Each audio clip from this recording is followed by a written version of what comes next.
Today we're going to work on practicing some oil pastel. So we are going to start by thinking again about the complementary colors. So those are the opposite ones on the color wheel.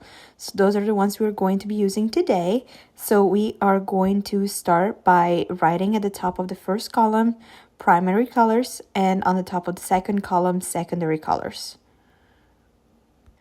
We are then going to start by grabbing our first primary color, which is going to be our yellow, and we are going to fill in the first square.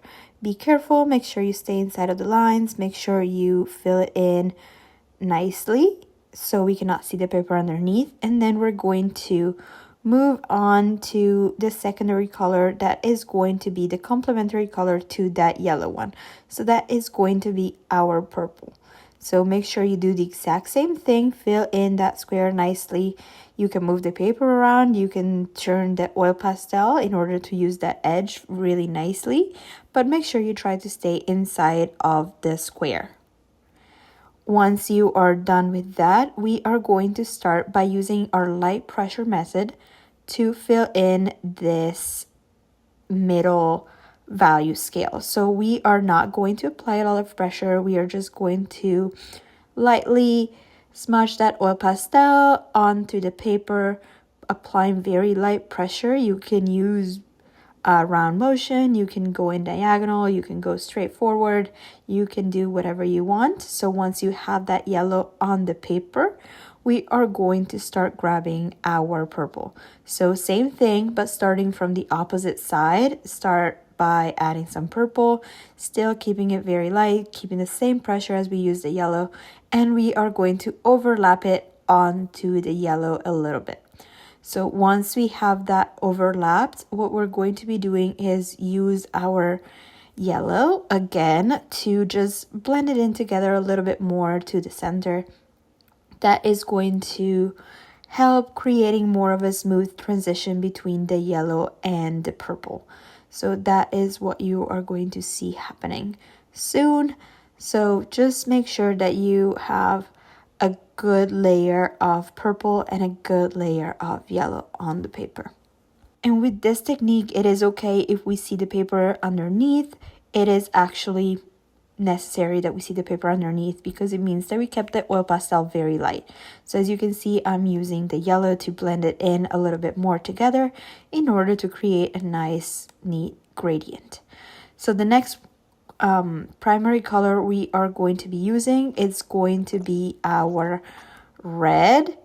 So we will start grabbing our red and filling in the square as we did before.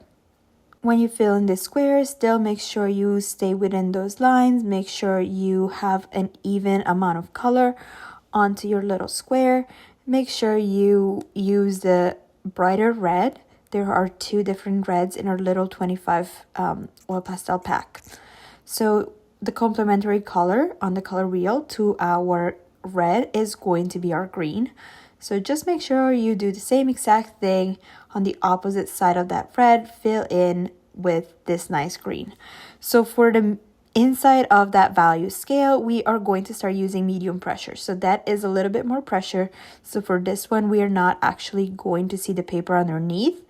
And for this one, we do not want to smudge it in with our finger. So we are going to just try to blend the two colors just by using the pastels and not blending it in any other way. So we're going to start with our red. We're going to add in our green right after we're done, and we're going to slightly overlap that with our red. And once we have that done, we are going to start grabbing our red again and work it through in order to be able to blend it together a little bit more in the center. So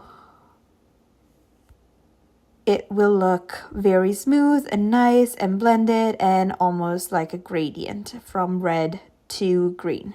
So as you can see, the green is going to be darkening our red. So once we are going to start coloring, once we're going to start creating things, always try to use like the complementary color in order to darken your primary color.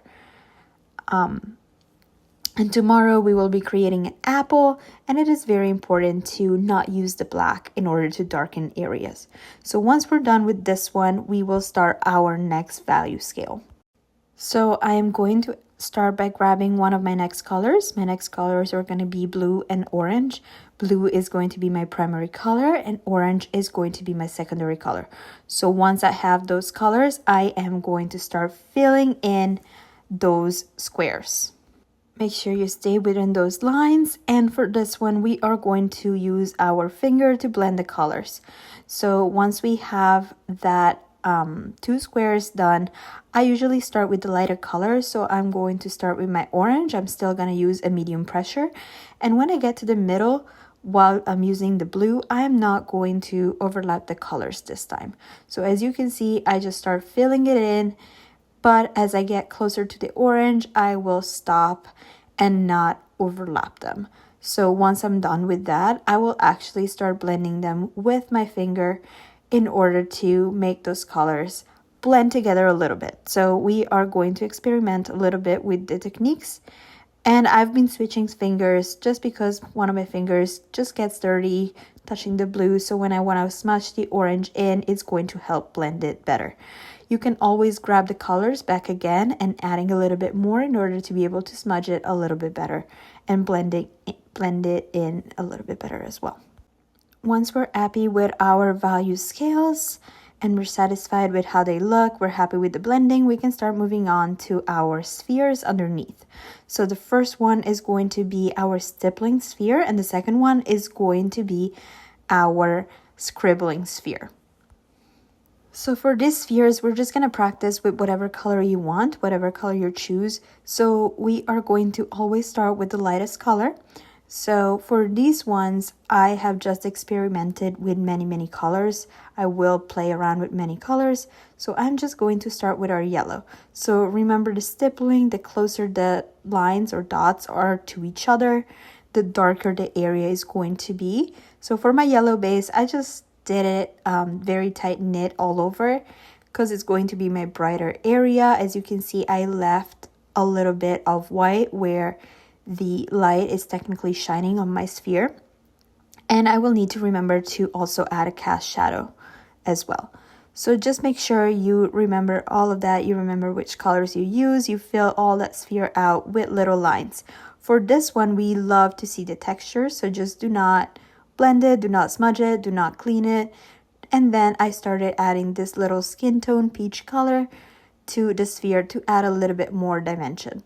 So I just kept adding and adding little lines, one on top of the other.